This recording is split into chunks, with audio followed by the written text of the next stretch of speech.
ఈ మధ్య కాలంలో 10 పేషెంట్లని మనం చూస్తే దాంట్లో 5 నుంచి 6 పేషెంట్లు వెన్నునొప్పితో బాధపడతా ఉన్నారు. సో దీనికి అనేక కారణాలు. మన జీవన శైలిలో ఏదైతే కంప్యూటర్ మీద లేదా ల్యాప్టాప్ మీద చేసే పని ఒత్తిడి ద్వారా కూడా ఈ వెన్నునొప్పి అనేది చాలా రెగ్యులర్గా మనం పేషెంట్స్లో చూస్తూ ఉన్నాము. సో మెయిన్గా ఏంటంటే దీనికి కారణం వెన్నునొప్పి వచ్చే కారణం వచ్చేసి రాంగ్ పోస్చర్.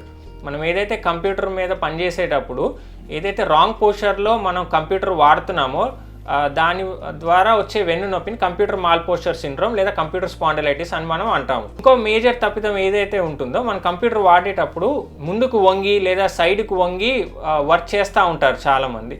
దాని ద్వారా కూడా ఇప్పుడు మన వెన్నుపూస మీద దాదాపు 80 నుంచి 100 కేజీలు బరువు పడి మనకు తెలియకుండానే వెన్నునొప్పి స్టార్ట్ అవ్వడం జరుగుతుంది. ఇదో కారణం అయితే రెండో కారణం వెన్నునొప్పి రావడానికి విటమిన్ డి లోపం. దానికి విటమిన్ డి సరి చేసుకోవాల్సి ఉంటుంది. సిరప్ రూపంలో కానివ్వండి, శాచెట్ రూపంలో కానివ్వండి, లేదా ట్యాబ్లెట్స్ రూపంలో కానివ్వండి. మరీ తక్కువగా ఉంటే ఇంజెక్షన్ రూపంలో కూడా ఈ విటమిన్ డి లోపం సరి చేస్తే కనుక అప్పుడు నడుము నొప్పి రాకుండా ఉంటుంది. ఇంకా మెయిన్ ఇప్పుడు ఈ మెంటల్ స్ట్రెస్ వల్ల కూడా బాడీలో ట్రిగర్ పాయింట్స్ అనేది ఉంటుంది. సో ఇప్పుడు ఈ ఫిజికల్ కానివ్వండి, మెంటల్ స్ట్రెస్ కానివ్వండి, సో వాళ్ళల్లో ఏమవుతుందంటే బాడీలో వెన్నుపూసలో ఆ భాగంలో కండరాల్లో ఈ 18 ట్రిగర్ పాయింట్స్ అనేది ఉంటుంది. సో ఆ ట్రిగర్ పాయింట్స్ అనేది ఏదైతే ఉంటాయో అవి యాక్టివేట్ అవ్వడం జరుగుతుంది. సో ఈ ట్రిగర్ పాయింట్స్ ఒకసారి యాక్టివేట్ అయితే మన కండరాల్లో కూడా చిన్న చిన్న నాట్స్ కూడా ఫామ్ అవుతూ ఉంటాయి. సో వీటి వల్ల కూడా భరించలేని నడుము నొప్పి కూడా వస్తూ ఉంటుంది.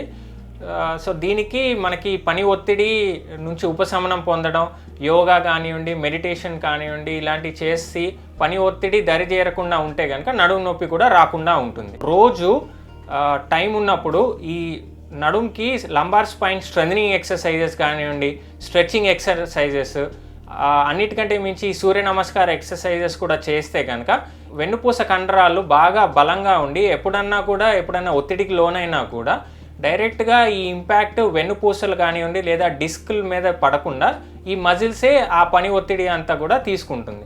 సో దాని ద్వారా కూడా నడుము నొప్పి రాకుండా ఉంటుంది.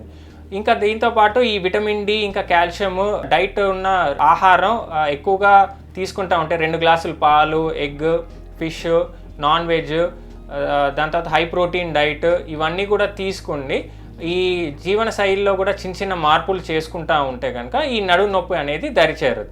ఒకవేళ నడుము నొప్పి స్టార్ట్ అయిన తర్వాత అశ్రద్ధ చేయకుండా ఒకసారి డాక్టర్ని సంప్రదించి దేనివల్ల వస్తుంది, ఇదేమన్నా డిస్క్ జారడం వల్ల వస్తుందా, లేదా వెన్నుపూస ఒకదాని మీద జారడం వల్ల వస్తుందా, లేదా ఈ కండరం ప్రాబ్లమా, లేదా దేని ద్వారా ఇది వస్తుంది అని కరెక్ట్ కారణం తెలుసుకొని తదు చికిత్స తీసుకుంటే కనుక ఈ సర్జరీ వరకు ఈ నడుము నొప్పి ఉన్న వాళ్ళు వెళ్లకుండా జాగ్రత్త తీసుకోవాల్సి ఉంటుంది. అలాంటిది కాకుండా ఇప్పుడు ఒకవేళ అశ్రద్ధ చేస్తే కనుక ఈ డిస్కెక్టమీ సర్జరీస్ కానివ్వండి, లేదా స్పైన్ ఫిక్సేషన్ సర్జరీస్ కానివ్వండి, ఇలా టెర్మినల్ స్టేజ్ వాళ్ళకి చేయాల్సి ఉంటుంది.